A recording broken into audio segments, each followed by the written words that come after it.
Hello, hello. We are live in God Chat. I have to send an invite to my wife. And if you want to join us, you can. It's on StreamYard. We'll have to figure out how to send you the message because God Chat has been hit before with, bad stuff, hackers or whatever you want to call them. So we're a little cautious, but yes, welcome to God Chat. We're just getting started. I haven't even pasted the stuff around. Let me make sure I'm not muted. Yep, I'm not muted. And as soon as Diana gets here, I'll start sending out little posts to let people know we've started. We have one viewer. I don't know who it is, but welcome. Like I said, I'm just getting set up.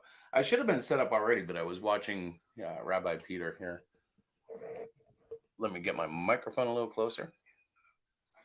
I'm going to have to do this. Okay. And I see Diana is coming aboard. Hello, sweetie. Hi, everybody. Welcome to God Chat. Welcome, welcome. So, as you know, this morning we were kind of on Twitter, and hang on, let me finish this part. But essentially, Revelations 13 was brought up, right? Not Revelations, but Revelation. Yep. Um, and frankly, we went ahead and Diana and I tried to read it. I went several times at it today, listened to a couple of quick sermons on it, sped up to Mm-hmm. 125 on YouTube. Mm-hmm. Uh, and we pretty much concluded we don't know much about Revelation. And it's not really worth getting upset about or defending ourselves about because it's never really been our gig. Right. The end is not really our focus, but we're very happy to discuss anything people want to talk about. Right. So it's going to be the topic for the evening, we believe, but the Lord will lead it any way He wants. So, Mm-hmm. all right. So I've pasted the link to Twitter, All right. so our friends and everybody around will know that we're there. Hi, honey. Okay. Hi. I zoomed us back a little. Ooh, Mm-hmm. and look at the branding. I gotta get this taken off. Hang on. Boom, there. No more Hero Shack comics in the top right. We use the same program for both of our streams, so naturally it comes up. Uh, so yeah, we are going to look at Revelation 13 tonight. Let me pull it up on a screen. I'm going to use the Tree of Life version. If you don't know what that is, it's just a translation that I happen to adore. Mm-hmm. So that's what we're going with. If you have another translation you want to read from, let us know. We can check that out too, I suppose. But now I have to type in the word Revelation. Dun, dun, dun, dun. So Revelation is one of those books that has kind of always not been my forte. And one of the reasons is it's very symbolic, very vague, very hard to interpret. And there are Mm-hmm. a million interpretations, it seems, depending on the religion that you're following or the denomination, for instance. Mm-hmm. Um, some people will tell you that this was fully realized in the years of Nero. Others will tell you that it's symbolic of different ages, Mm-hmm. and it depicts the last age as well. Still, others will tell you it's nonsense. But of course, those people don't generally believe in the Bible. For me, it means something, but I don't know what.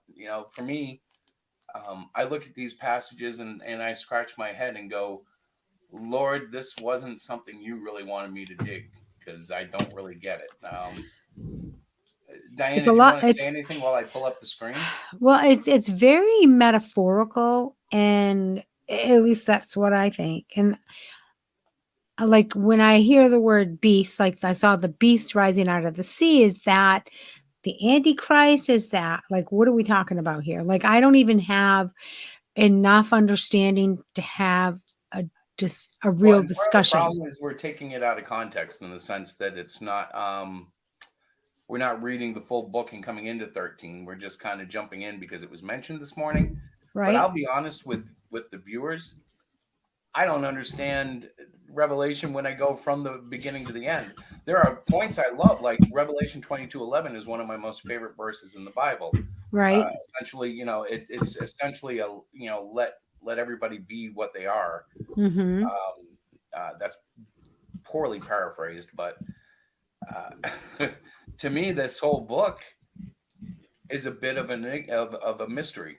Um, and anybody who says they understand it and are sure about it, I welcome to come talk. Um, hey, Jim, I Hi, do believe Jim. you're the same Jim who got us on this rabbit trail this afternoon. A Because rabbit poor trail. Diana, I looked at her and I said, "Hey, did you catch that post this morning?" And she's like, "Yeah." And I'm like, "So what do you think?" And we both kind of sat there and I literally had Google Home read it to us again, and we were both kind of like, "Yeah, I don't know where we're going with this because we Nope. don't have a strong understanding of anything Revelation because it's always kind of baffled us." Or Mm-hmm. I can't really say, Diana, it's baffled me. No, I think it's baffled you as well, but well, it has. It's to me a very tough book to understand because, as I was saying, it's very metaphorical. There's a lot of things in here that I just don't have a historical understanding of it well, and at all. that's the other thing. Like I said in the, I guess it's the introduction. Um, we don't really. Okay, so to put it bluntly, I have My seen the goodness, Christopher. interpretations that says that will say that it's already come to pass. You know that it was Right. done entirely in the first century. Do I believe that? I don't. I don't really know. For me, the struggle has always been following Christ. Period. You Hmm. know what I'm talking about? Yes, Uh, I do. for me. I have a hard time understanding any of it as it is. Without the Holy Spirit, I'd be lost. And so Right. I'm not saying that like I don't understand it, but there are definitely times I stumble, Well, I and mean, I we just can haven't had the opportunity to stick with Revelation, right? exactly, and we can. I mean, honestly, we obviously can read the words, we understand the words, but what does it mean? Like, what does it mean? Like, I don't know what it means. Well, like, okay, so should we read it? Preterism. I used to believe that Yes, it's that's called. what it's What's called. Who I don't said? know what Oh, that I is. see. Yes, there it is. Jim Boom. said that. Um, yes, and well, here's something I've always kind of wondered: could it be that it's both? You know, God is not limited to to just one thing, and it's possible that since there are so many interpretations, that it might mean multiple things. God is a very Hmm. smart. Well, he's the smartest writer. I'm so glad you clarified Yeah, I'm that. like I don't want to. I don't know. It's so difficult to put into words because he's so amazing. You know what I'm talking about? Uh huh. Yeah. Well, of course, but I'm like, and gotta pick God my is, nose here a second. It's God itchy. is.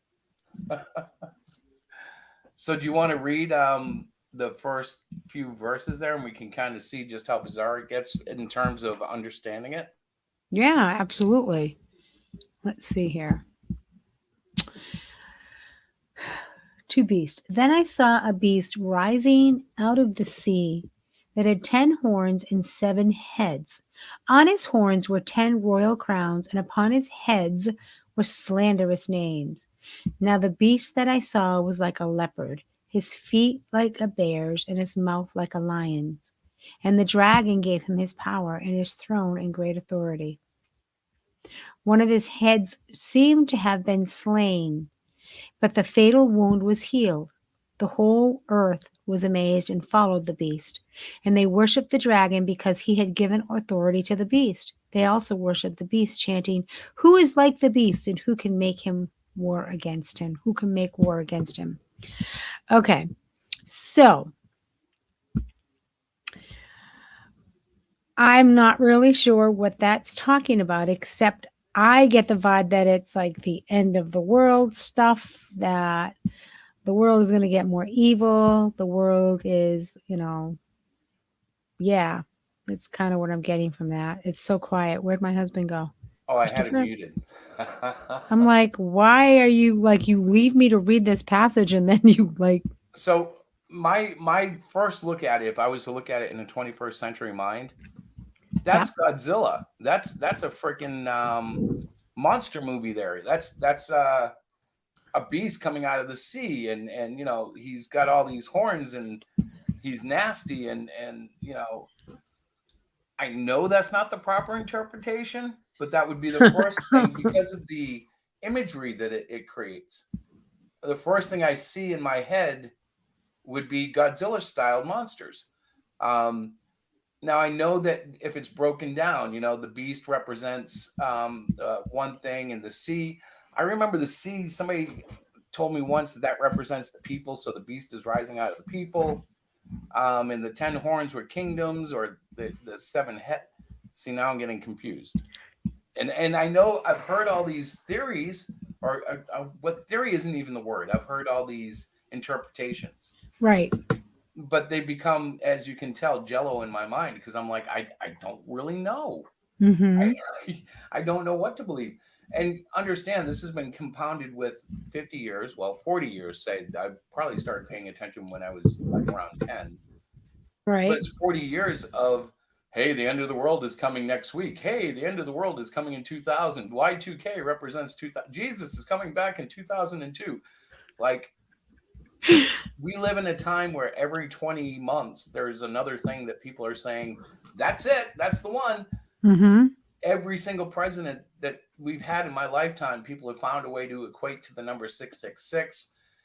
They've also done it with Russian leaders at the same time. They've also gone to the interpretation or the translation that it may be 616 due to variations in, I Right. guess, some of the later manuscripts. Mm-hmm. However, whatever it is, we've obviously seen that a lot of times we have no clue what it is because, like I remember when the president of Russia, I can't remember which one it was, Right. but it wasn't Putin. It was the one before him. But Yeah. he had the mark on his head, and they all said, "Oh, that's a wound that was healed." And so I get very confused. Mm-hmm. So Jim is giving us a little bit of help here. All right, so let's see.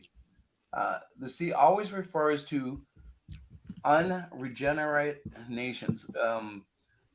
And then he says the animals are the same as Daniel's vision in chapter 9 in reverse order. Mm-hmm. And Gorbachev, that was the name of the Russian president. Lorenzo with another score. Thank you, sir. um, Once again, y'all are welcome to join us. It's been pretty cool so far. So Mm-hmm. no pressure, but it's there. Um, so one of the seven heads appears to be slain. And if we take that to mean kingdoms, is that what it's saying? One of the kingdoms is fallen, and to me, That's kind it of what becomes. I'm thinking, but But see, for me, it becomes a very confusing thing. And the truth is, I can hear someone explain it and totally believe what they're saying, but then the next guy comes along and says, "Well, actually, this is this and this is that," and then I'm confused. right. you know, That's true, boy, I tell you. I remember at one point I was so confused by the entire book of Revelation, I started taking it as like some sort of metaphoric way of telling everyone's life story. Mm-hmm. Somehow we all related to all of this. It was our walk with Christ. And I had several pastors and theological types shoot that down, so I finally abandoned it. Yeah. But it's so darn crazy. It's confusing, isn't it? Yeah, for me, it really is. So, like when we talked about doing it tonight, it was kind of funny because I knew right away that I would get lost. But like, this is all, it's the stuff of fantastic, prophecy and foretelling that Mm-hmm. I pray, Holy Spirit, let me understand it. And He tells me, worry more about what you're doing in right here and now. But Mm-hmm. that doesn't mean He tells me to be ignorant of the scriptures either. Right? It's just it's grasping at straws for me. There are Mm-hmm. certain things that we all take from it. Don't take the mark of the beast. Don't denounce Christ. Stand strong till the end. But these metaphorical things or these symbolic things take a lot of Mm-hmm. time to research, time to understand, and faith to believe that you're understanding the right thing about it. Exactly. Excuse me. Exactly. Um, and so for me, I just look at that, and because it's so challenging to decipher, Well, I honestly don't spiritually, the spend a next, lot of time on it. And I don't mean that in a bad way. That no, I sounds understand, terrible. but spiritually, the next section kind of speaks because we kind of see this in today's world. So if I'll just read a little bit from 13 from chapter 5. Mm-hmm. The beast was given a mouth to utter great boasts and blasphemies. It was given authority to act for 42 months. Mm-hmm. Then he opened his mouth with blasphemy against God to slander his name and his tabernacle, that is, those dwelling in heaven. So I want to stop for a second because it gets so like crazy for me. But the beast was given a mouth to utter great boasts and blasphemies. In this world that we live in, I can see that relating to anything from coworkers to nations to theologies to religion, whatever you want to apply it to. I see a lot of great boasting and I see a lot of blasphemy. Mm-hmm. So to recognize the beast as a single entity is difficult unless I try to understand it in a spiritual sense where you see that everywhere. Right. It does kind of line up with the uh, the teachings of the end times that you find in the New Testament. It's going to be like in the days of Noah. Right. Paul gives fantastic explanations about the hearts of men in the end times and the way it'll be. Um, yes. And you know what? I always get so confused about the time periods there, but you're right. It it's mind-boggling, and Mm-hmm. to people who it makes sense to, God bless you. Uh, but to me, I still look at it and I'm like, I see these things and I get lost in them. Right. Um, I'm more content and happy in the Gospels, Mm-hmm. which of course ties into the Torah and the prophets, and it's very much about not the end times when I get into Mm-hmm. that stuff. Not that the end times are avoided naturally, even in the Gospel. Right. The focus I try to stick with is still saving people from the fire as opposed to okay, this is what's going to happen when it ends. Like oh, we have a friend coming in, Lorenzo. Greetings. Oh, hey, Welcome to Lorenzo. Very Deep Revelation. Hey, Yes. Diana. Hey, how are you? Oh, I'm doing fine. Yeah. Chris, who are you talking to? Nobody. I'm seeing if I can turn up the volume without echoing. Oh, did you see how he looked to the right? I'm like, I don't know who's up there. It shouldn't be anybody, but okay. Maybe he's As long looking as for it's not God. any weird angels He's or looking anything. for God. He's like, Lord, Well, please okay, help I'll me take with this this. moment to say I know where God lives. Have you ever seen that comic where like a little comic strip where it's just one panel and it's like, have you found Jesus? And he's like hiding behind the curtain. No, I haven't seen that. It's like just some I haven't way seen that that we talk either. about things. Do they even talk about like finding Jesus? Do they even use that in the Bible, or is that just like an English language colloquial? Well, I think honestly, I think it's part of the theological development of the religion because when you think about discovering and finding Jesus, there is a Mm-hmm. sense of that.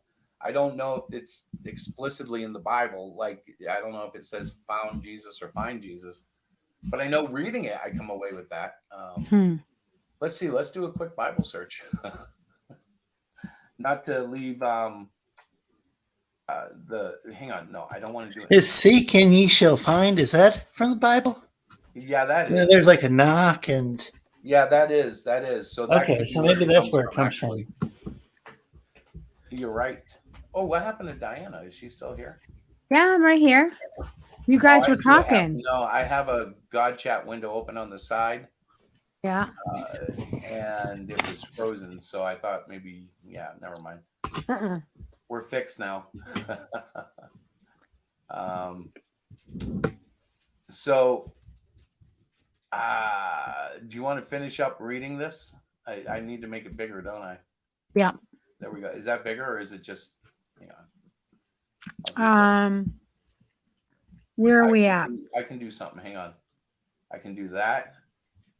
And then we can make it a little bigger. Ooh, there we go. Oh my God. So we left off at 7. Okay. He was also permitted to make war against the Kendoshim and overcome them.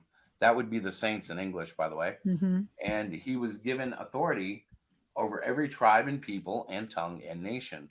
All who dwell on earth shall worship him, everyone whose name has not been written from the foundation of the world in the book of life of the Lamb who was slain. Whew, okay. Oh, wow. So, yeah, let's dig into that. What do you guys make of that? I looked up. I looked up the whole thing with the two beasts. Mm-hmm. Yep. Now, of course, I looked in Wikipedia, which is, I wouldn't say it's necessarily a reliable source. Yeah, but we need all the help we can get. None of us. Well, I think the beasts of the earth. Some scholars, I believe that it was maybe the Roman emperor. Yeah. I think it was written. Euro. Well, so that's that's what I've heard before, and so the thing is that there were all these Roman emperors that were. I think that by that time the Roman emperors were being considered like deities in their own right. I think I think it was kind of a slow creep. Like maybe it started off where the dead emperor would be worshipped, and then maybe after a while they're like, oh, now you got to worship the living emperor. Mm-hmm. Even the Bible had a concept of like the rule by divine right, or that King David was like a son of God. I remember somewhere. The emperors started declaring themselves gods as well. It was a kind of like a problem. I guess that's the madness of being rich. Mm-hmm. Start believing you're all powerful or something. Right. Well, I think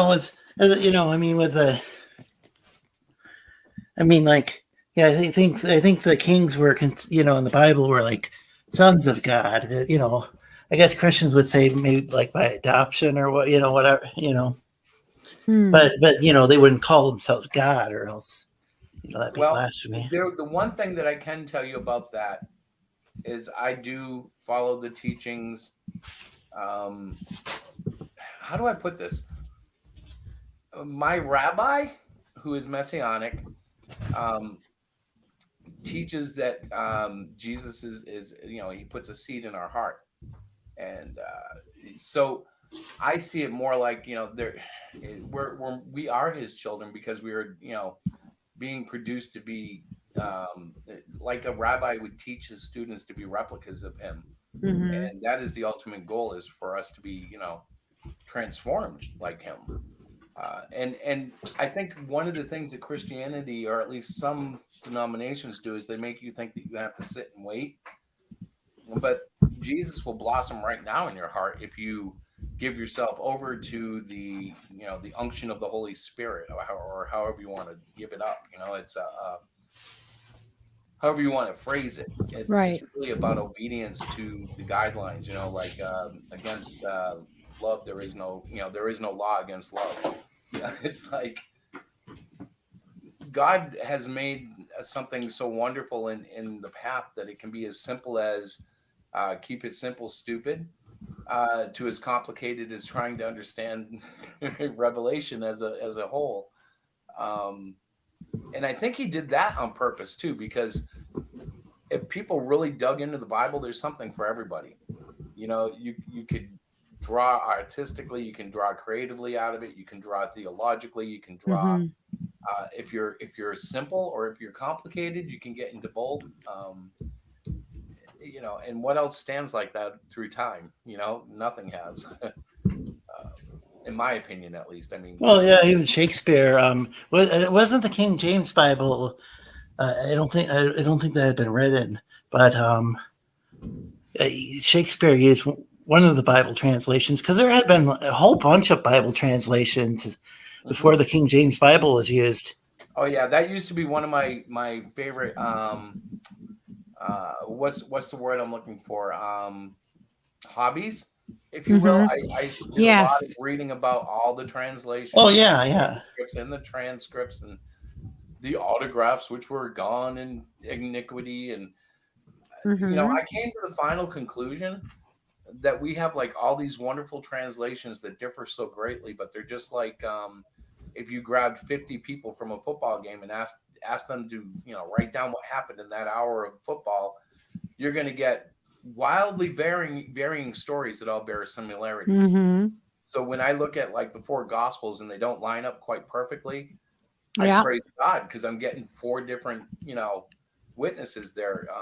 And the entire Bible is like that because it's written by multiple men over centuries and millennial, and thousands of years. It's just. Oh yeah, and then you had like the Greek Septuagint, and then you had like what became the Hebrew Masoretic text, but the Masoretic text was only was it like in like 1000 AD when they got done with it, or I mean it was like a really late thing where they finally added the vowels to the text. Yeah, well, I think that was when they officially canonized it, and it kind of evolved over through that too. You know what I'm talking about? Like it got refined over those 1,000 years that you're talking about. There was also, I mean, I think there were, I think in the Dead Sea Scrolls they did have some scrolls that were similar to the Masoretic text, and then they had some other like the Samaritans had their own the first 5 books of the Bible, the Torah or Pentateuch. Have you? I actually around here somewhere, I have a translation of what the translators could get a hold of or get copies of. I think it's down in my office. Yeah, there's tons of fragments and stuff, but it's very interesting. The things that are not from the Bible are most interesting to me, because a community in a community that's gone preserve those things, and it's just interesting and sometimes eye-opening to see how they looked at things. Right. Yes, Jim. Now, see, Jim, I think you are valuable here because you're right. But I think also Lorenzo's referring to the process that Judaism officially took in canonizing their Old Testament as well. Because it's almost like a Greek desire. Like there was a desire to put all the writings into one book from the Catholic Church, which led to the Council of Nicaea. Well, yeah, Origen even had sorry to interrupt. No, it's fine. Go ahead. He had something called the hexaply, I believe it was called, which was like it was what do you call that? Where there's like you got like a bunch of different you got like a Bible with different versions, different translations in it. Because he had like 5 different Greek texts that he had lined up side by side, where he would. Oh, one of them I think was his own particular interpretation. Where he took what he thought was. I think one of them was like what he thought was like the best translation from each of them, and then he put it in his own. He was like he was trying to attempt to standardize the Greek Old Testament. But we kind of have that today, like in the Message and the Living Word, which was actually. Oh yeah, it wasn't a paraphrase though. What he was trying to do is he was trying to make maybe a critical text or whatever. Like he was trying to make. He was trying to find. He was just using like the Greek translations, and then he was trying to even the King James Bible did kind of like that, where they took a bunch of older translations and then they tried to come up with what they considered to be hopefully a definitive translation. So, just to let you guys know that in the Facebook side of the chat, Patrick McCoy posted a link, and it's ccphilly.org. He said Pastor Joe helps to make sense of it. So I don't know what that is, probably pertaining to the scripture I'm that sure we were that's reading. something we should check out, and we'll check out.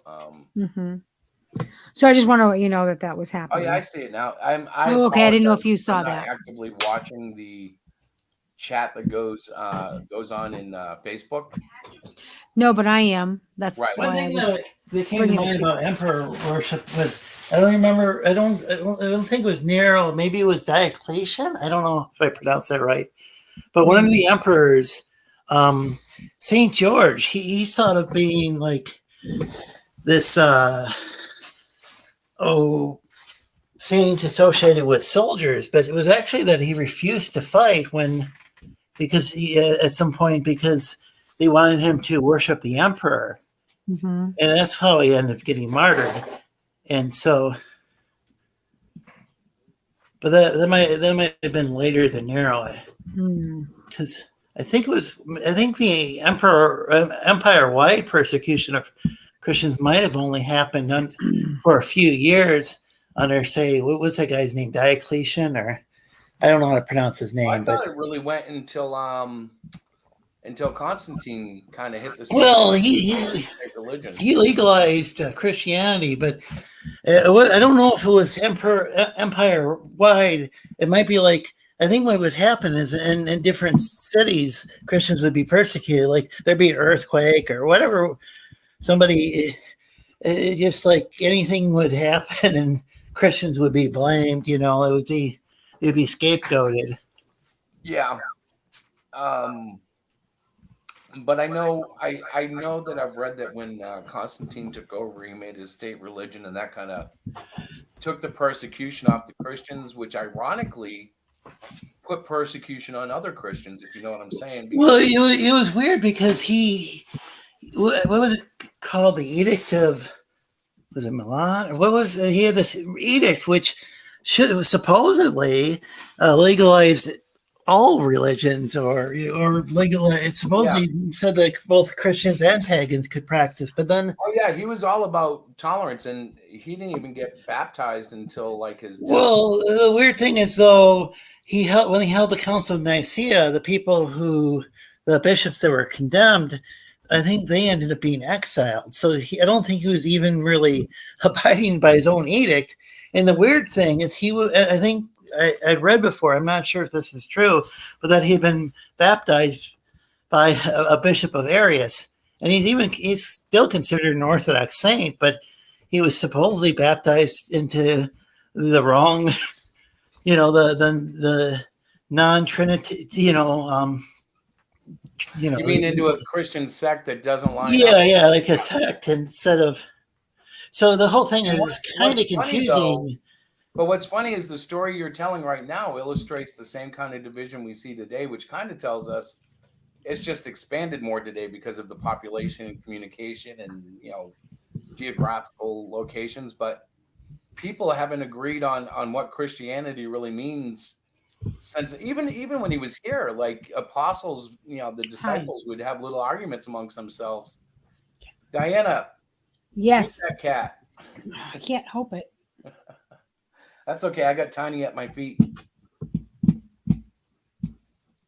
Yeah, I don't quite understand how it happened to be that like there were all these like arguments. Like, I mean, just like in the book of Acts, they have to have a council, which I would think would be the first ecumenical council, yet it's not really numbered as such.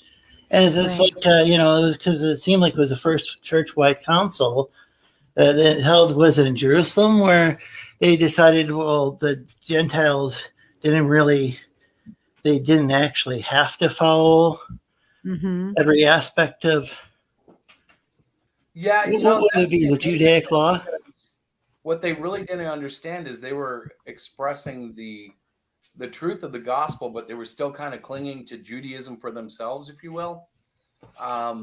And I've seen that. And so some messianics I've met in life, they're just like that in the sense that they're still holding on to a lot of the legalism of Judaism. And then there's other messianics that are far more open than the Christians are, and yet they have an adherence to the traditions of Judaism, which basically are the law. Like they don't eat pork, and I'm sure that they abstain from doing any real work on Saturdays. But the ones Yeah, that I I think maybe the Ethiopian know, Orthodox. I want to be very careful because I accidentally upset Ethiopian Orthodox, or just been told, well, you don't want to call this Judaic or whatever. We're just calling this Old Testament because I think so. I think they might like at least maybe just out of tradition or something, just not eat pork, and they might worship on both Saturday and Sunday. But So, I don't quite it's kind of hard for me to. that's what my rabbi does. My rabbi is a pastor. hey, My rabbi Chris. actually does the Sabbath, and he has, I guess, what you could call a service in a church building on Saturday, and then in that same building on Sunday, he administers the service on Sunday to the I guess what you would call they're all Christians, but to the ones that adhere to Sunday. Yeah. And I'm sure he's got the people who go to both, because if we were living in Connecticut where he is, Yeah. we'd be there both days, definitely.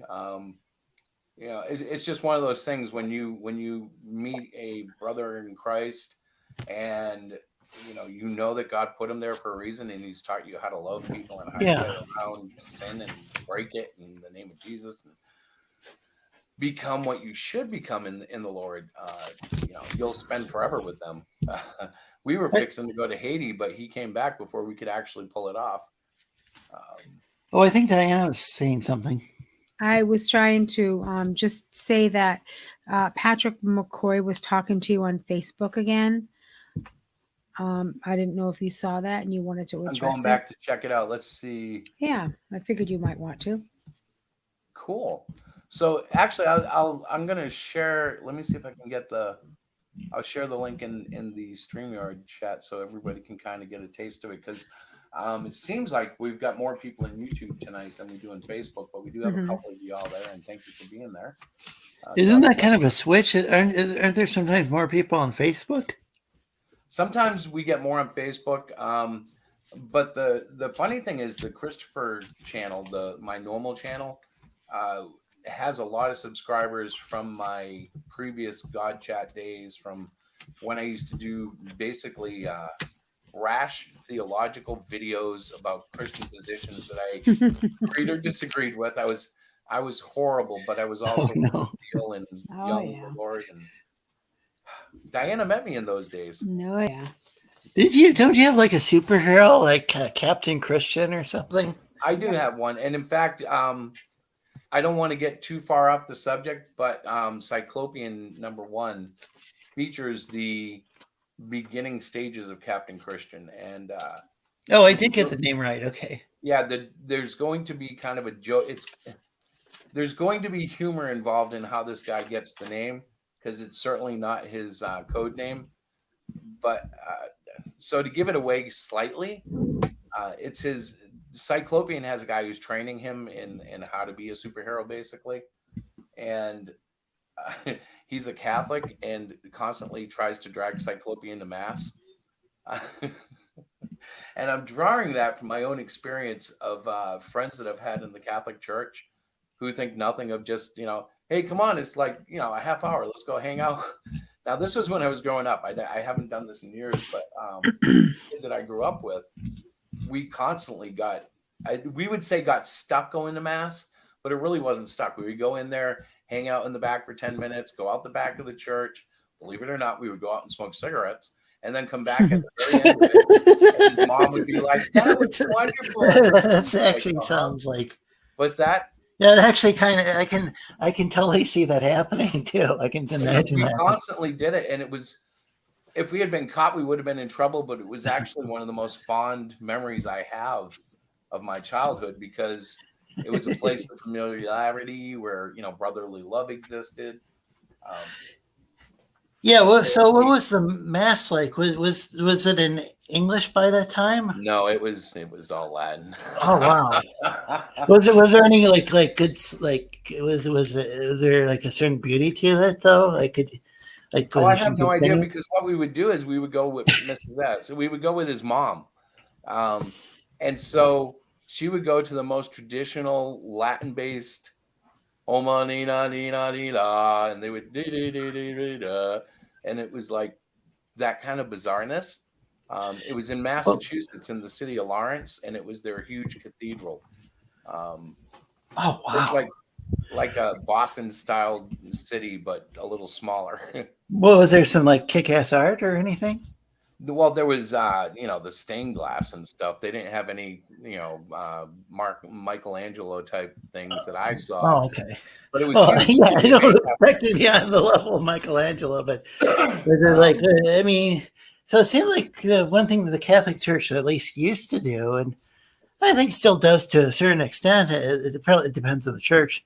I think they used to be like really good at like providing like some sort of kind of a beautiful atmosphere where maybe people get a sense of like kind of contemplation or whatever the term is.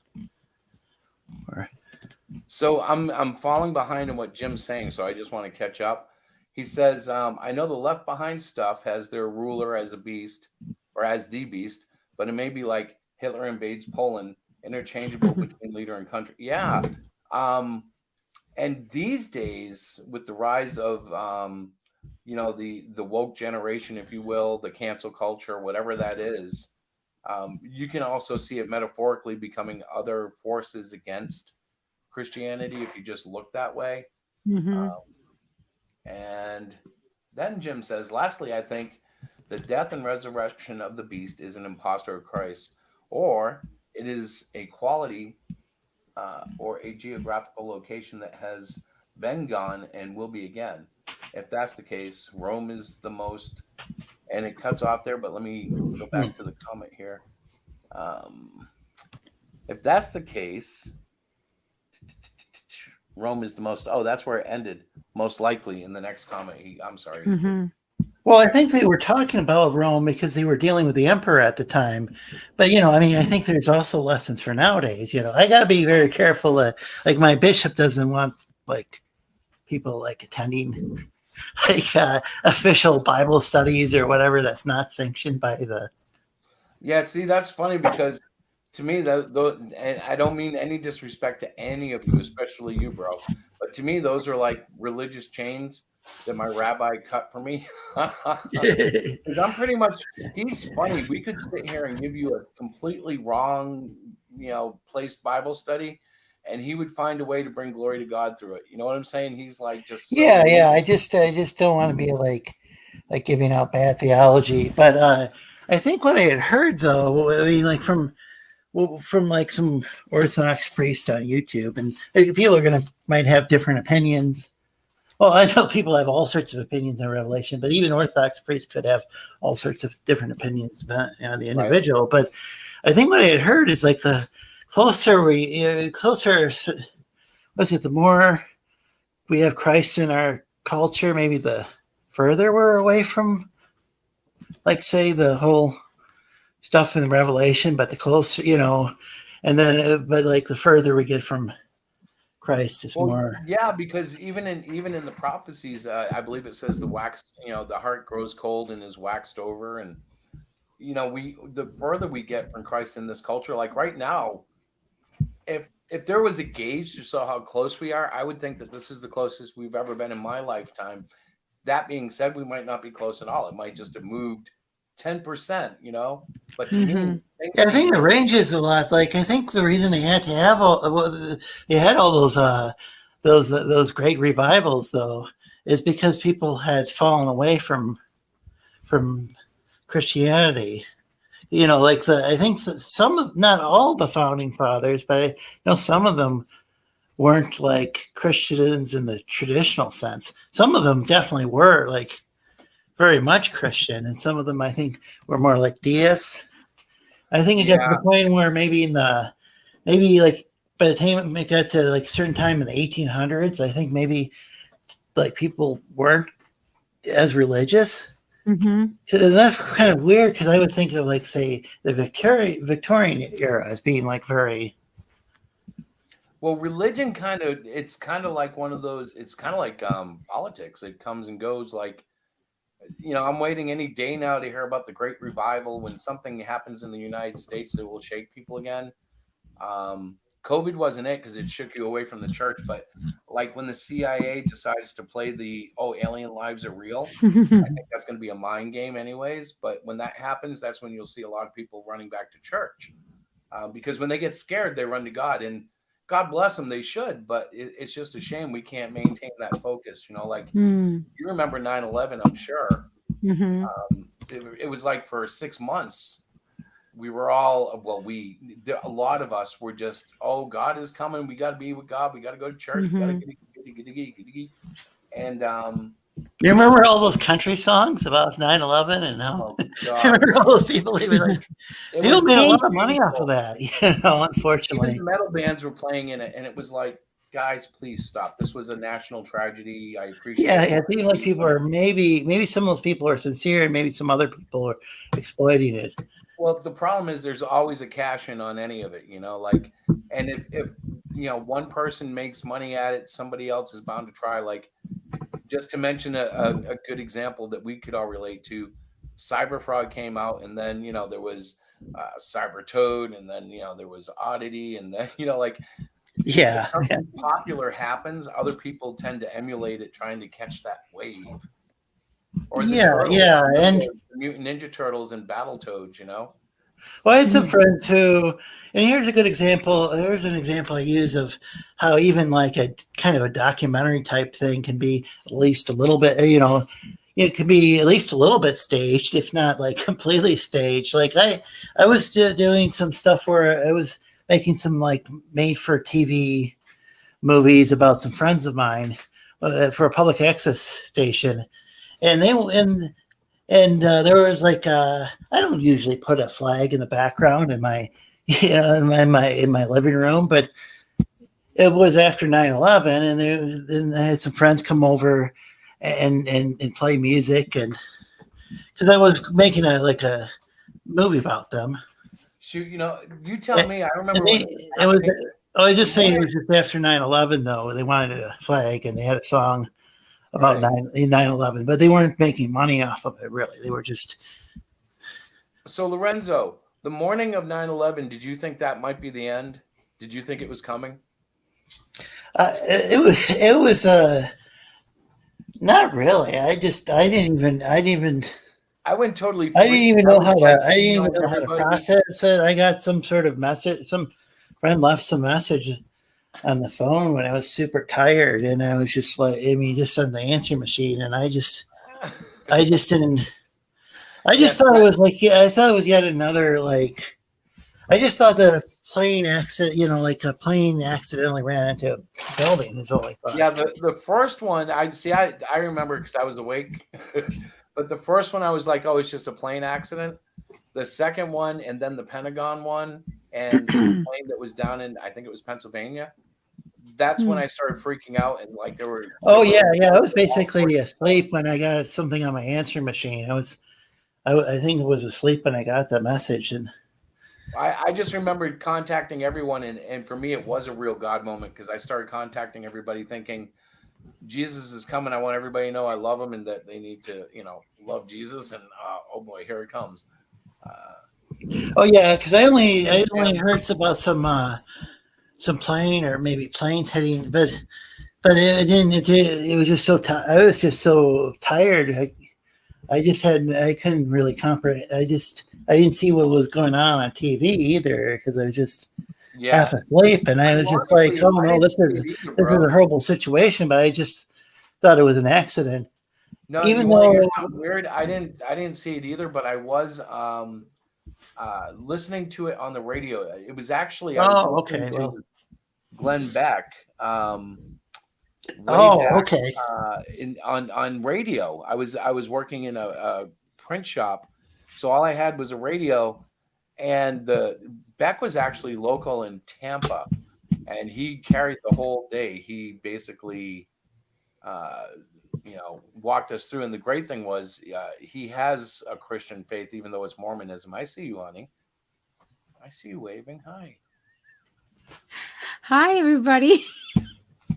I just figured I'd put my camera on because when I shut it off, I get ignored. And that's okay. I don't mind. So I just wanted to share this scripture because I'm feeling very tired. And I thought that this might help make me feel better. Do you see Come it? to me, Did you put it up? You are weary and burdened, and I will give you rest. Take my yoke upon you and learn from me, for I am gentle and humble in heart, and you will find rest for your souls. Yo. For my yoke is easy and my burden is light. Amen. I love that passage. Hey, can I just give a little shout out to Yoke Up? Jeff, God Sure. bless you if you're out there, if you watch this in rerun or live. But that's funny because I was just thinking about him today, and you pull out that my yoke. I know, that's funny. My burden is light. Well, he used to say that all the time, but yeah. Well, that was what the heck? What yoke? What does that mean? Well, they're talking about that thing that crosses over between two oxen, aren't they? Mm-hmm. Yes, it's like the brace. It helps to steer and it helps to guide them. And so if you take up God's yoke, he helps to guide you. Well, because he is gentle and humble. He carries exactly. He's like, okay. But like Jim said, like today I had a really, really tough day and I'm just feeling just overwhelmed and exhausted. And I'm like, oh, I got to go to bed. Oh, I just can't think anymore. So this doesn't mean like throw that Jesus can throw like an egg yolk at. I mean, no, this has nothing to do about my yoke upon you. No. Although with our hearts and minds, you never know what could happen. He might say, oh, "Fine, you want a yoke like that?" Yeah, well, how's this might get a pie in the face. I don't know how uplifting it'll be. Yoke. You see how that works? Mm-hmm. So the heads of the two animals go in those little hoops, and that keeps them joined together. Right. So you're, in other words, God is not putting your head in a vice. It's leaning on him, looking to him for his direction, living the way he has instructed us to live. Casting your burden. So I'm feeling very overwhelmed right now on many levels. So they would. It would be these oxen or. Well, yeah, because that's how they would control the oxen when they carried the cart. Field.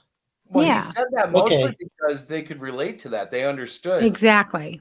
And if you put like a strong ox next to a weaker ox, that strong ox will actually make the burden less on the weaker ox, and he'll carry the weight and lead the way. And that's kind of the, I believe that was the image that Jesus was trying to bring up with the Hebrew.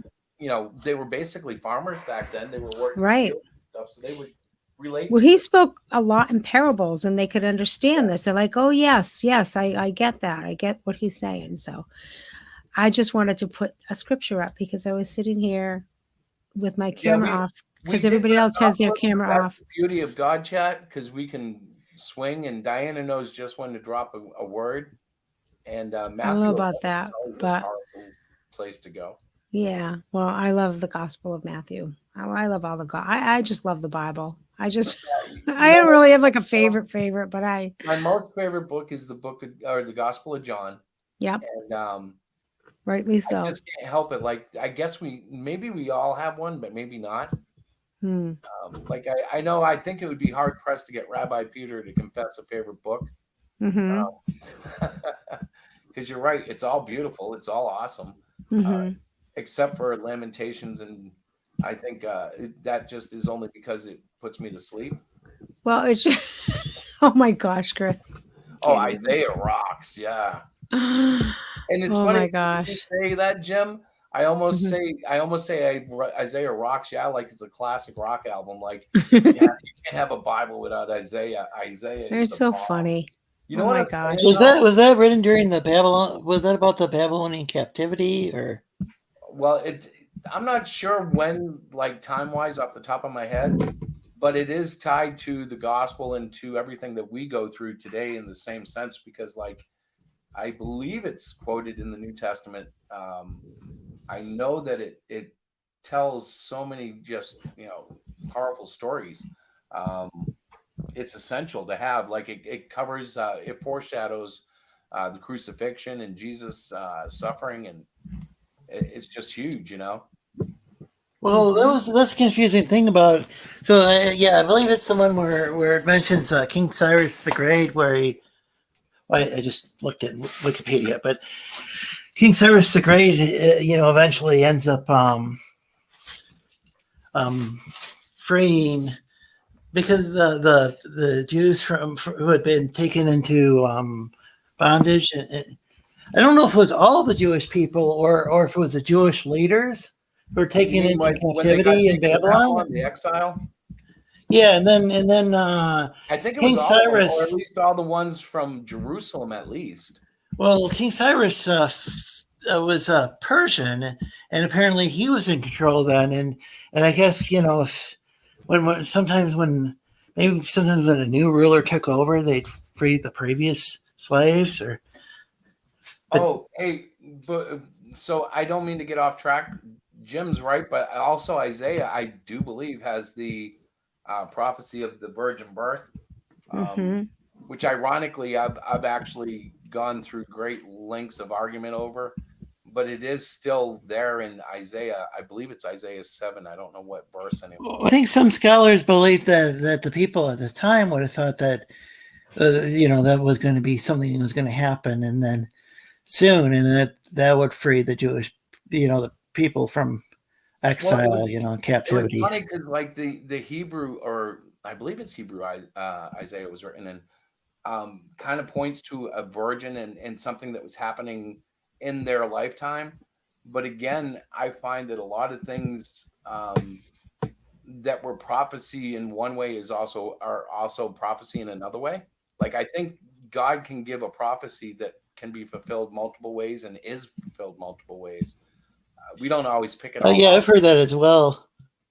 Yeah, but it's just like it's kind of like listening to a musician and you hear the bass line and it's like A, B, and C, right? But then you hear the lead guitar and it's in 4 different keys that are harmonic to it, and if you listen to them together, you hear one song, but it's really 2 pieces playing together. And if we can manage that with a whole orchestra, like we do with hundreds of instruments and stuff, yeah, God can write just 3 words and have us all going off in a million different directions about how wonderful he is, because he's that good. I think if somebody reads only the Masoretic text, they might have a hard time trying to figure out, well, how did we get this idea about Jesus, and this, as the, the idea with the Messiah, the way that we think of Jesus, But then I think that, then there were also, like, say, the Essenes, and I think they had a different kind of, I think the idea of the Messiah kind of evolved over time. Well, because it seems like Jesus really, if you look at the New Testament, it seems similar to, like, it seems to be kind of related to some concepts that we ended up finding in some books that maybe didn't quite, make it into the Bible, but might have been, from those Dead Sea Scrolls, though, I think. But there's messiahs all throughout the Old Testament. Oh, yeah. We think about Jesus as the Messiah, but, like, Moses was a Messiah. King Cyrus. Prophets would fill that role. King Cyrus was referred to as the Messiah, right? Or a Messiah. Because he played Messiah, but there were so many messiahs. In even outside, Judaism and Christianity, there have always been, people who obviously God must have set them to rise up. But there's always been, this is going to sound comic book, there's always been heroes, and heroes always have messiahs. The weird thing is, I think Cyrus might have had the title of, like, King of Kings, because that's what he was, a Shah of ancient Persia, Iran. Yeah, well, I think Shah is like King of Kings. I mean, I think that was title going way back to those times. Yeah. but but I think that might have meant that he was like kind of like an emperor or whatever in that particular case. But he was also a Messiah, in that he, like, doesn't that mean anointed? Like he was the king that God had chosen. You mean Cyrus or Jesus? Well, I'm thinking, But I mean, both, but Jesus is viewed as a Messiah in a different way. But King Cyrus was amen. referred to in I think Isaiah as being a Messiah, or maybe that's another book of the Bible where he's referred to as that, because Well, I'm sure in Hebrew, I'm sure it appears, much more than we would even realize. Well, But I I know think it just meant. I think it originally just meant like a king who was anointed, maybe anointed with oil, or anointed by God, or both. Well, I mean, as a word, maybe. No, I mean that was what it was used to mean. Is that this person was like the king? Yeah, but then the Jews lost their kings, and were being taken into, like, they were taken into captivity, and then. But I guess after that, though, well, I guess they had like Herod and stuff after that, but Well, they they were had still kings, kind of but like subjugated I think to. they eventually became almost figureheads, because Yeah, there was Romans like taken client over, states and of like Assyria yeah, and Rome and stuff like that. So, yeah. but Jesus was like, so there was prophesied that there would be like a new, like an action, like somebody king who actually. Yeah, well, they thought they were going to get their own personal Trump to save Israel, right? Yeah, something like that, like a god emperor. Well, not maybe not god emperor, but yeah, yeah. It was So, kind of similar. It was similar to how, like, say, QAnon viewed Trump or whatever. They was going to solve all these problems or whatever. Well, sorry to bring up QAnon, but you know what I mean.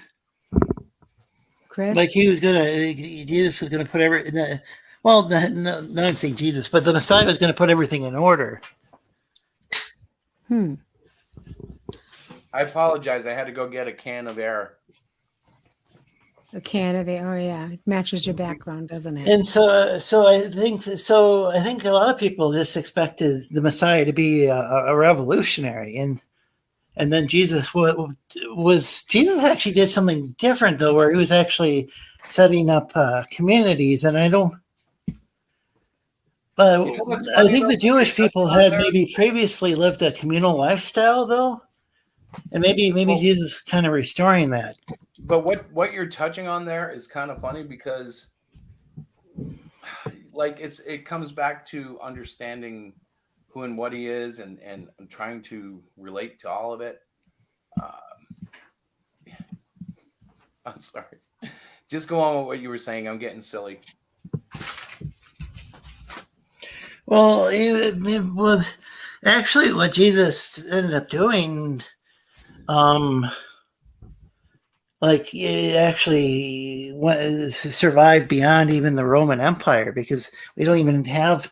Well, I guess we have the European Union now, but I mean, even after even after Western Rome collapsed, even after Eastern Rome was taken, Constantinople was taken over by, the Byzantine Empire was taken over by the Turks. Even after the Holy Roman Empire, in the West collapsed, we still have Christianity. Mm-hmm. Yeah. So I mean, that might have been. So I mean, I guess that, instead of just having some sort of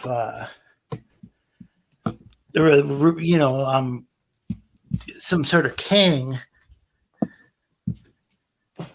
Well, it was a different kind of king.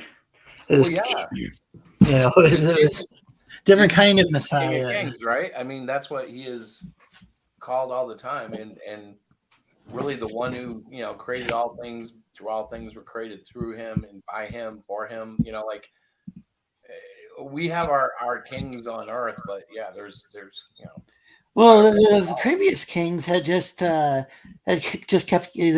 kept getting like overthrown, or and with the previous kings of Israel. I mean, Well, or it's kind of just like today, but we vote them out. Like So all our kings go tumbling. Like but you can't really vote out. You can't really vote out Jesus. You can maybe vote him out of the public square or whatever, but you can't vote him out of heaven. So no, that's true. maybe that's the Right advantage. now, and history's seen it before too, but it's almost like a backlash. Like the 80s and 90s, Christianity is really paying a price for all the things that they did that were not of God, have kind of come back to roost. But I don't think Jesus is done with America or the believers. It's just Yeah. it's a time that we need to understand. Well, how is it that people are being so ruthless against the religion? Well, it's because the religion was so ruthless against the people. We lacked, Yeah, they wouldn't as a even let whole, you I play think we lacked D&D compassion. back in the day. Wouldn't let you play D&D back in the day or Yeah, whatever. well, I Yeah, remember, there was and always what that really there. did was it just made Christianity hollow, because Christians were still playing D&D. It's just they would go to Yeah, church it was just like there was a lot of stuff that went on, like say in the 80s that was I think my supposedly in the experience name may of have been Christ, but different than yours, though. Like you're Greek, right? Greek Orthodox. I came straight from yeah. the Protestant stuff mostly. Like I did go to Catholic masses, but I was also put on a bus every Sunday to go to the fellowship church down the road, and that was very Protestant. So like it was a weird experience for me to grow up in, because they Fellowship didn't is follow everything the Catholic Church said, but they had their own personal quirks about what was right and wrong. do they consider themselves non-denominational, which seems Well, like the one almost I was at was non-denominational, but then you have denominations that are non-denominational, but they're well, that's what yeah. Like there was this one group that were claiming they were non-denominational, but they were kind of like Anabaptists. They were like kind of dressed up like Mennonites or Amish, or like Well, kind of like almost like an old order. do you know the Foursquare denomination? I've heard of that. They're almost like a non-denominational denominational. Like they have a lot of freedom oh my God, I can't even. until Really? maybe. You got my head is like circling with your conversation, and this is like, what are you talking so about? so Where are they have I lost charismatic you though? to? We're I'm talking like, about religion right now, but We're just oh talking. We're dear talking about is God. like there's a lot of these groups that there's all. What was it? Isn't there like thousands of different denominations? And yeah, some of probably the time 23,000, but they'll claim that they're if not it's on the internet. denominations and all, and they all like preaching something different. Guys, you're killing me over here. Oh my gosh. So center us, honey. Bring us back into focus. So if I let Lorenzo and Christopher talk, this is what happens. We get in circles about I got so confused. I'm like, wait, what? What are we doing? Oh my Well, goodness. I think what he was saying was that there were that even that he went to a non-denominational church, but even that was a denomination. Yeah, exactly. Even that Okay. had its own particular take Absolutely. on Christianity. And it makes me crazy, for the love of God, that we as human beings like to put labels and like little corrals around certain things, because they Jim, because we just like to do that. It makes me crazy. I'm sitting here For those and non-denominational people, that was an attempt not to put a label on things, and they still right, ended up but they're still exactly. So you call yourself a having their own kind of. non-denominational, but you're still in like a category. It's like, can we just okay. Can we just love God? Can we just love him? Can we just keep it simple? I make my husband crazy because I'm so simple.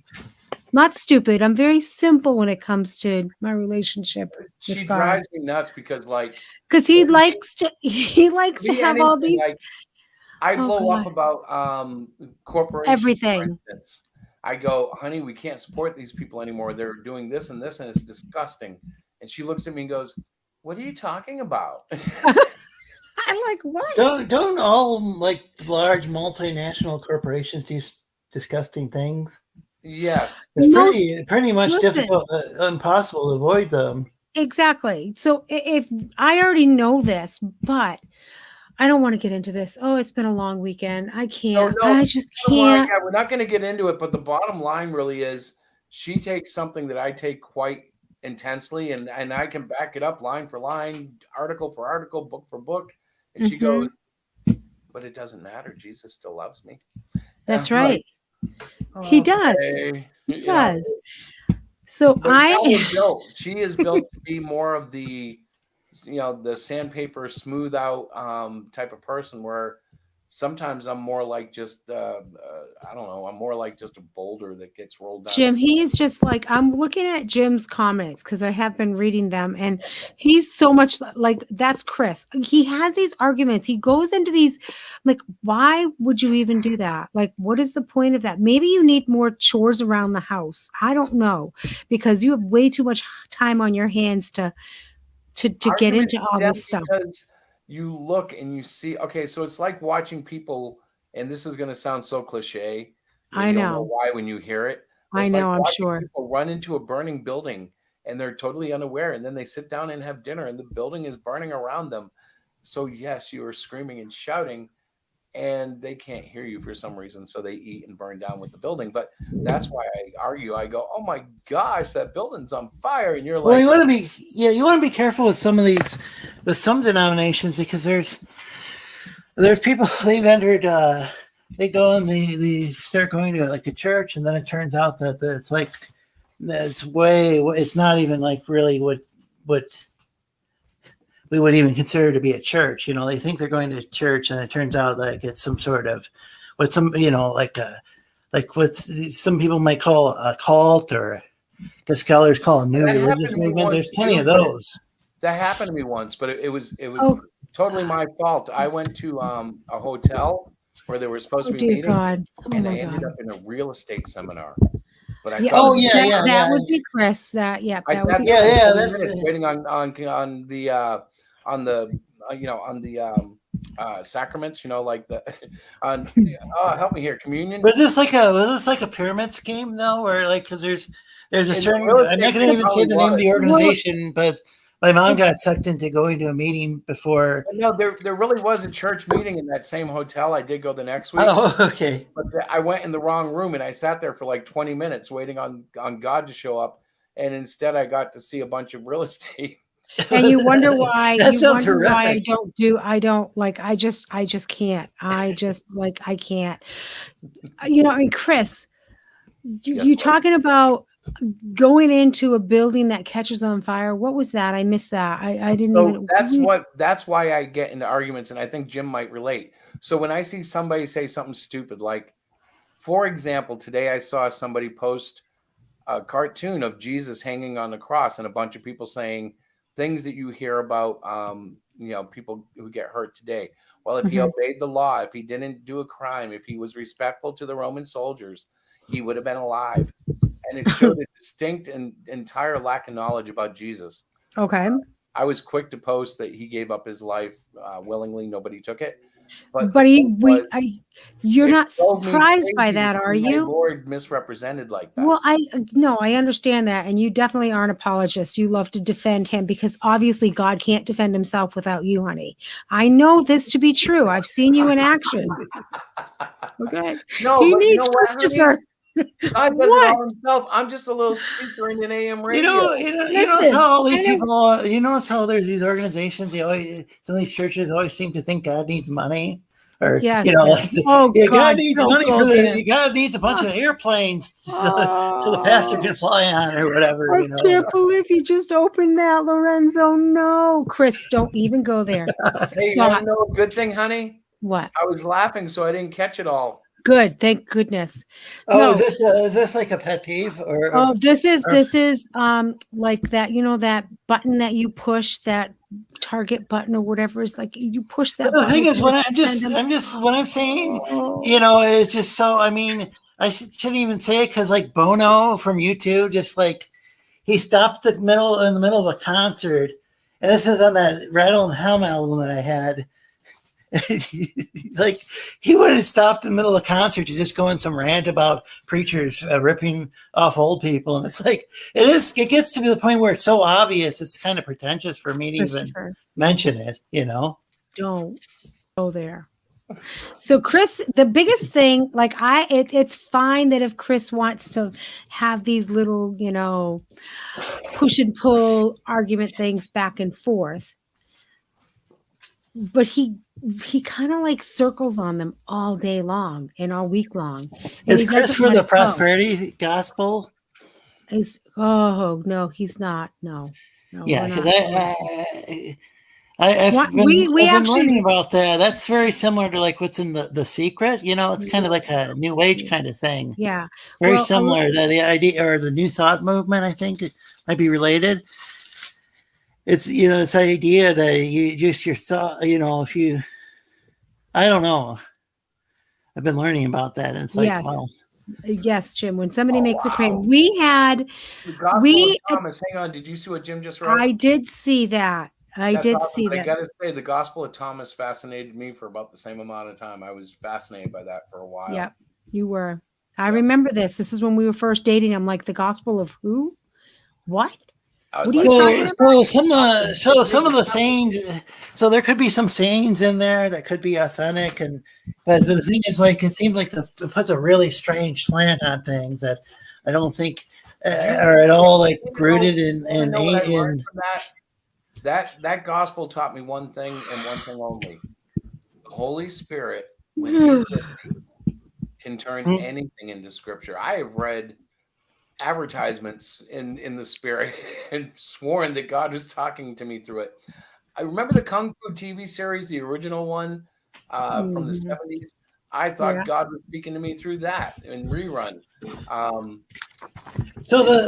It's amazing because he will take anything that you put into your heart and mind and kind of make you see him in it, Well, it seems like the Gospel of Thomas, like it had some sayings that maybe in the original form could date back to Jesus, but it had like a real Gnostic, which isn't really rooted in like ancient Israelite, but I think more in like Greek mystery religions or. Well, yeah, sure, but the thing is, if Jesus can relate to spirits from, Catholic, Greek Orthodox, non-denomination, English Church of England, whatever, he can save people from all these different denominations. I'm sure that there were some Gnostics that got it. They just didn't get it the way we would expect them to get it. Yeah, I'm just saying that some of the theology in there seemed a little suspect to me. And I also think it was talking about claiming that Jesus frequently kissed Mary Magdalene.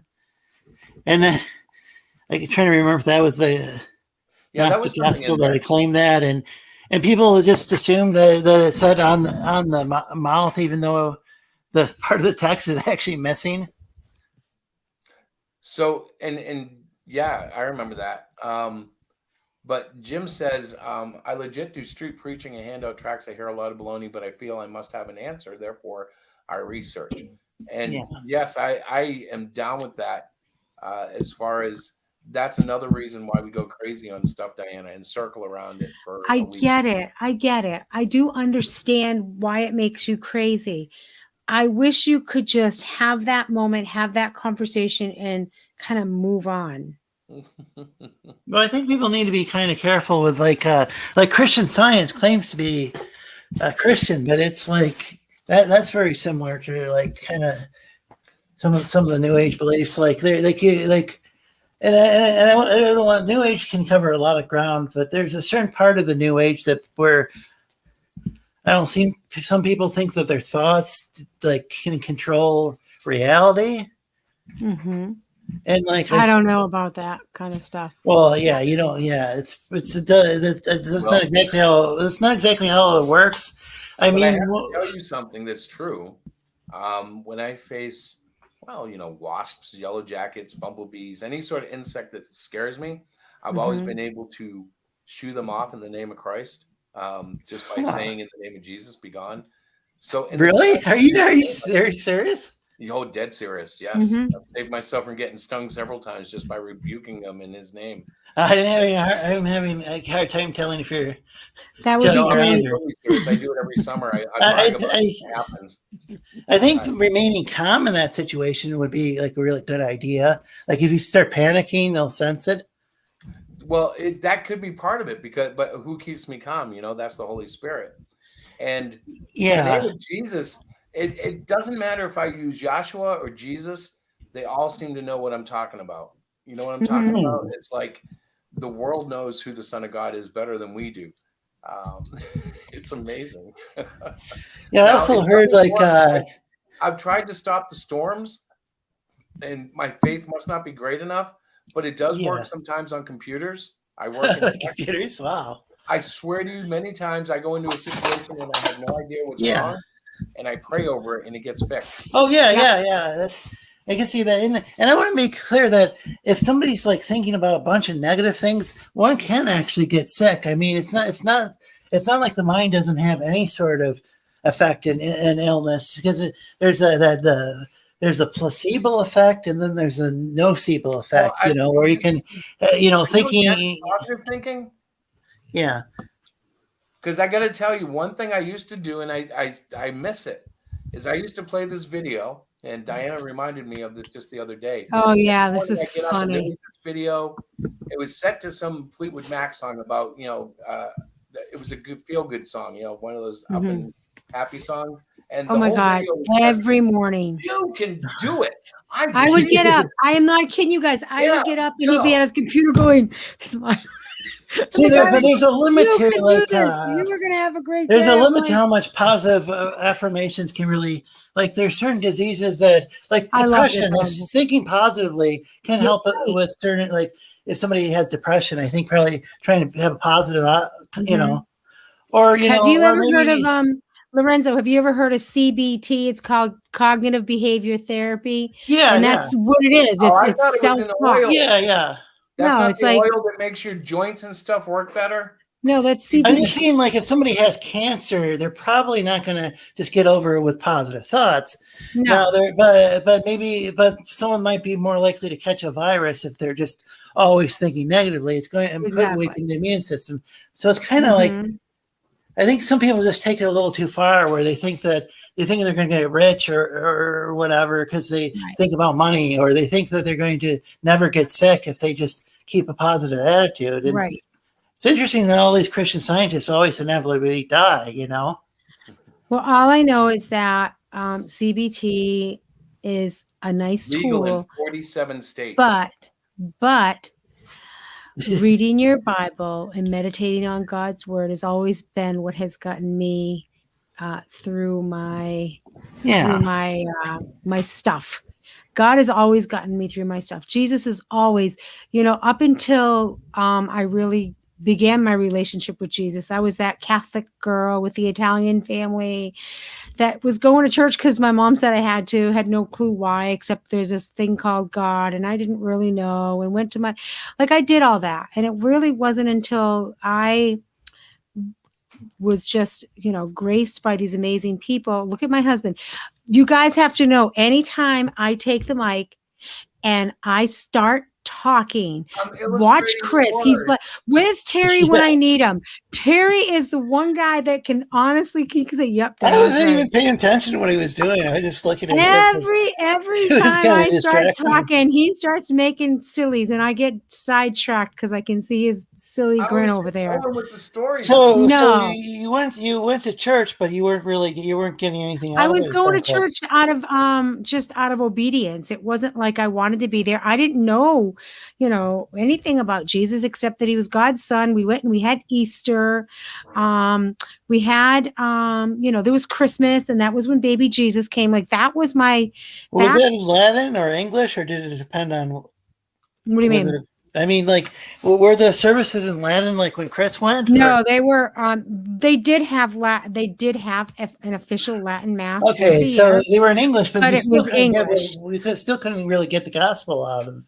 Well, you hear all these words, but until you can understand that he was a real person, a living person here, and that he loves you. For me, that's what did the trick. So that's it. That's my. Well, That's my. so that's the thing. People can sit in church each week and it can be preached in their language, and they still might not get it.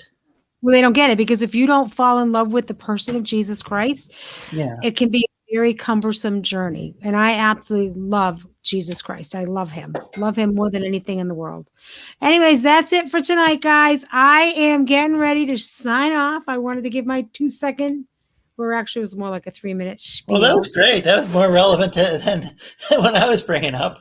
And hey, Jim, tell your beautiful wife, I think Lisa, that we would definitely have to sit and have coffee. We would have a blast. I don't know how far you guys are from us, but let's make it happen. Well, we do travel. We do travel to conventions at times. Yeah. And my wife makes me do things, whether I want to or not. Yeah, I do. It's good for you. It's to stretch you. So says me. And every time, most times you're like, oh, honey, I'm so glad you pushed me through that. I'm so glad. I remember the last time we went out somewhere. Remember that one wonderful room? No, he hates staying over anywhere. That's a real challenge. Anyways. Jim had something interesting about being raised liberal Catholic. You see that? Yeah. Sounds like me. Went to CCD, was confirmed. Well, I wasn't an altar boy, but had my confirmation. Oh, yeah. I used to skip my CCD classes. Is that catechism class? Or? Yes, those are catechism classes. Do you know what happened when I was Lutheran? Do you know what happened to me? What? I stayed up when I was 7 years old all night during Christmas so I could meet Santa Claus. And when I found out that there was no Santa Claus, I decided that they had lied about everything. By the time I was 12, I thought myself to be an atheist and did not return to the fold until I was 19. And even then, it wasn't a full return. It was just oh my gosh, I'm scared to death. God, save me. And I really didn't get dedicated until what, honey? Maybe in my 30s, I started coming around. Well, don't they kind of isn't God often presented like Santa Claus, where he's just kind of looking over you and judging you, and pretty much, yeah. Nice. That's not how I see him. I don't know. Maybe some people do. No, but isn't that how God sometimes presented in some churches? Like he's gonna judge who's naughty and nice. Right. Yes, exactly. And it is portrayed. I was fully sold out on what I trusted people, namely my parents, my relatives, my friends. I trusted them to be honest, and everything they said I took at whole value. I was the kid who used to go camping looking for the gnomes because somebody told me they really lived in the woods, and I believed it. When my little faith battery got shattered, it took a long time for Jesus to get through that because I was not going to buy it anymore. And actually, it was a mini miracle that I got, saved or found or whatever you want to call it. My awareness became reawakened in the Lord, Well, that's interesting. So how did that end up happening? Oh, well, basically God healed a kitten in my hand that had died based on a prayer while I was about to bury it. I like to tell the story more dramatically, but that's the basic bottom line. Last time I tried to tell it, it got hacked. So it died and came back to life? Yes, it was totally dead. I had, tried everything I could. I put it, under running water to try to shake it out of whatever it might have been. I tried to blow in its mouth. It hadn't gotten rigor mortis, but it was not breathing and it was just limp dead. So it's like somebody who dies on the operating table, but they get the paddles and it doesn't. It's not. Yeah. It doesn't always happen like it. They make it look like it's like so easy on TV or whatever. But sometimes people actually do get revived from the dead. But this was God doing that. For me, it was weird because it was at a time when my son had just started asking about Jesus because he heard about this baby Jesus, through the school system with kids going to church for Easter and Christmas. And I felt like I might be getting a call to investigate it. And there was a woman that was involved in my life as a friend character, basically. But she was constantly pushing me towards God, saying she saw God in me. And I kept saying, I want to be his Batman. I'm going to be his Dark Knight. And Well, one night the boys found, the boys being my son and my nephews, found a dead kitten in our house. It was our kitten, but it had died. And they were just bawling. And so I was like, Jesus, if you're real, I know it's not it's not a very important thing, but just show me, just bring this kitty back so those boys will stop crying and I will follow you. Well, I felt a light hit me. I had my eyes closed when I was praying and I didn't dare open my eyes, but the cat came back to life. And at that moment, at that time I was in basically a satanic heavy metal rap act that was involved in wrestling. And when I say satanic, I don't mean I was worshiping the devil. I mean, we were just dark as could be, F-bombs, blood, gore, everything in my stuff. It was nasty, nasty, nasty. And overnight, literally, I went and ripped down the website and said, hey, I just met Jesus. It's all over. Forget it. I'm done. They kicked me out of the wrestling company, basically. And so that's how you left wrestling. Wow. Yeah. It was that big. And the residuals were incredible. Like that next day I went out and I actually changed a radiator in my Jeep. And the amazing thing was I can't barely put gas in my car, let alone every wrench fit the first time. Like I just kept reaching into the box to get, a socket and it would fit every time. I'd be under the Jeep and things would. Yeah. Oh, I have been there for those things. It is crazy scary. It's like, I got this. I'm like, have you ever changed brakes before? Like, I'm going to be driving this. No, babe, but I've got this. Don't worry. He's going, now what do I need? What kind of, I'll just pray through it. We'll be fine. Yeah. I'm like, okay. Yeah. I'm glad to hear that. It's bizarre until you get used to it. And then even at work, you say that. Your boss who's like a tech guy. Way too often. I get into situations way over my measly little head, and God says, oh, look, here's a paved road and a gateway, and you're all set. Just go this way, follow the little lighted path, you're all set. And yeah, it's like walking through a landmine with a map. My conversion, a kid I went to school with told me we were wrong as kids, and his testimony, and I wanted that. About a month later, in April 2001, I got on my knee and laid it all out. That is awesome. Amen. And it's funny too, because I run a daycare. I can finally agree with you, Diana. See that? But that's so funny. Stuff from childhood does stick with us, Yeah. And it's like it affects us for a long time. It does. So, yeah. Sweetheart, you were dead on. It's now 9:33, so we should call it quits because we've. I did so well tonight. It was wonderful. You guys have been great. We don't really have our structure yet as a God chat. We're very loosey. Yeah, we do. It's unstructured, just the way God likes it. Yes, but tonight was kind of nice. No, we actually do. With a chosen, and we've really done that the last 2 weeks. But in the morning, somebody has said something somewhere that we went, oh, we're going to talk about that tonight. Yep. So if you guys have anything, if you're listening, posting that, have anything. If you are out there and you listen to this little thingy, what do we call this? A streamcast podcast? What are they called again? This is called God Chat. Well, I know what it's called, but when people view it, what are they watching? Like a stream? Watching God Chat.